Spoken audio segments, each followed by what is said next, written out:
हर साल कार्तिक महीने की छठी तिथि को जब गंगा के जल पर सूरज की सुनहरी किरणें पड़ती हैं, तो करोड़ों लोग सिर झुकाकर करते हैं सूर्य देव को प्रणाम। यही है छठ पूजा, आस्था, संयम और माँ की ममता का पर्व। कहा जाता है महाभारत काल में जब पांडव अपना सब कुछ खो चुके थे, तब द्रौपदी ने छठ माता की आराधना की थी। उनकी तपस्या से ही पांडवों को दोबारा राज्य प्राप्त हुआ। तभी से माना जाने लगा कि जो सच्चे मन से छठ व्रत करता है उससे मिलती है सुख, शांति और संतान की प्राप्ति।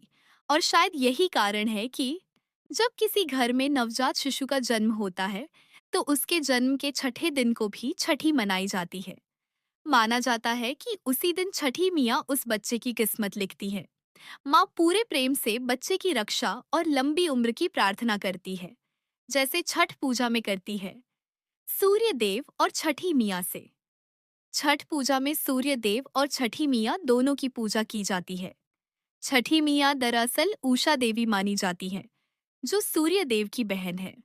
वो सुबह की पहली किरण और शाम की अंतिम आभा में निवास करती है। इसीलिए इस पूजा में अस्त होते सूर्य और उदय होते सूर्य दोनों को अर्घ्य दिया जाता है, क्योंकि जीवन का संदेश यही है, जो ढलता है वही फिर से उगता है। हर अंत एक नई शुरुआत का प्रतीक है।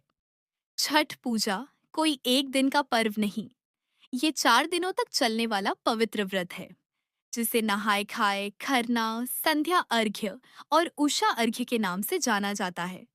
पहला दिन नहाय खाए। इस दिन व्रती पवित्र स्नान करते हैं, घर की सफाई होती है और सात्विक भोजन ग्रहण किया जाता है। यही दिन शुद्धता और तप का आरंभ होता है। दूसरा दिन खरना।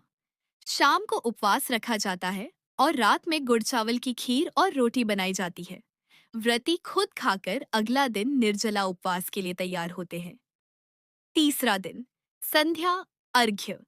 डूबते सूर्य को अर्घ्य दिया जाता है। नदी किनारे मिट्टी के घाटों पर व्रती महिलाएं दीपक जलाती हैं, भक्ति गीत गाती हैं और पूरा वातावरण भक्ति से भर जाता है। चौथा दिन उषा अर्घ्य। सुबह के सूरज को अर्घ्य देकर व्रत पूरा किया जाता है।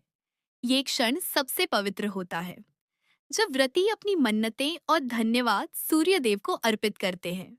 छठ पूजा सिर्फ धार्मिक नहीं, ये वैज्ञानिक भी है। सूर्य को अर्घ्य देने से शरीर में जीवनदायिनी ऊर्जा प्रवेश करती है। निर्जला उपवास शरीर को शुद्ध करता है, मन को स्थिर करता है और आत्मा को अनुशासन सिखाता है। छठ पूजा सिखाती है कि श्रद्धा तब सच्ची होती है जब उसमें संयम और सच्चाई हो। यह माँ के प्रेम का प्रतीक है, जो अपने परिवार और बच्चों की खुशियों के लिए तपस्या करती है। छठ पूजा हमें यह सिखाती है कि जब जीवन में अंधेरा छा जाए, तो सूरज की ओर देखो, वो फिर से उगेगा। बस तुम्हें अपनी आस्था बनाए रखनी है।